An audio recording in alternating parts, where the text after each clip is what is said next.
বিশ্বকাপে অংশগ্রহণ এবং বিশ্ব আসরে একটি ম্যাচ খেলার স্বপ্ন দেখে না এমন কোনো জাতি অথবা ফুটবলার হয়তো নেই। অথচ আপনি কি জানেন এমন এক জাতি আছে যারা বিশ্বকাপ ফুটবলে অংশগ্রহণের সুযোগ পেয়েও শুধুমাত্র বুট পরে ফুটবল খেলতে হয় বলে বিশ্বকাপেই খেলতে যায়নি। আমি কথা বলছি আমাদের প্রতিবেশী রাষ্ট্র ভারতের। 1950 সালে ফিফা বিশ্বকাপ অনুষ্ঠিত হয়েছিল ব্রাজিলে। সে সময় এশিয়া থেকে একমাত্র দল হিসেবে বিশ্বকাপ খেলার সুযোগ পেয়েছিল ইন্ডিয়া। এটা ছিল ভারতীয় ফুটবলের জন্য এক ঐতিহাসিক মুহূর্ত। তৎকালীন সময়ে ভারত এবং দক্ষিণ এশিয়ার অনেক ফুটবলাররাই খালি পায়ে বা খুব সাধারণ জুতা পরে খেলতে অভ্যস্ত ছিলেন।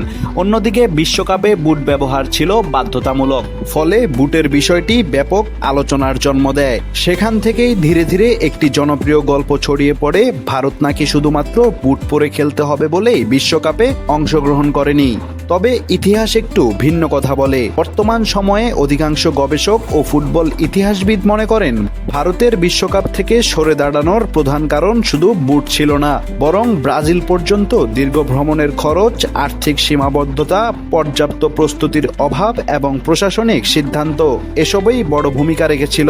সে সময় ভারতীয় ফুটবল ফেডারেশন অলিম্পিককে বিশ্বকাপের চেয়ে বেশি গুরুত্ব দিত বলেও বিভিন্ন ঐতিহাসিক সূত্রে জানা যায়। ফলে শেষ পর্যন্ত ভারত বিশ্বকাপে অংশগ্রহণ করেনি। আর ভারতের সরে দাঁড়ানোর পর 14 দলের পরিবর্তে 13 দল নিয়েই অনুষ্ঠিত হয় 1950 সালের বিশ্বকাপ। আজও ফুটবল ইতিহাসের অন্যতম আলোচিত যদি হয়ে আছে এই ঘটনায়। কারণ অনেকেই ভাবেন যদি ভারত সেই বিশ্বকাপ খেলতো তাহলে হয়তো দক্ষিণ এশিয়ার ফুটবল ইতিহাসটা আজ অন্যরকম হতে পারত। তবে একটি বিষয় নিশ্চিত, শুধু বুটের কারণে ভারত বিশ্বকাপে যায়নি। এই গল্পটি যতটা জনপ্রিয়, বাস্তবতা তার চেয়ে অনেক বেশি জটিল ও ইতিহাসসম্মত।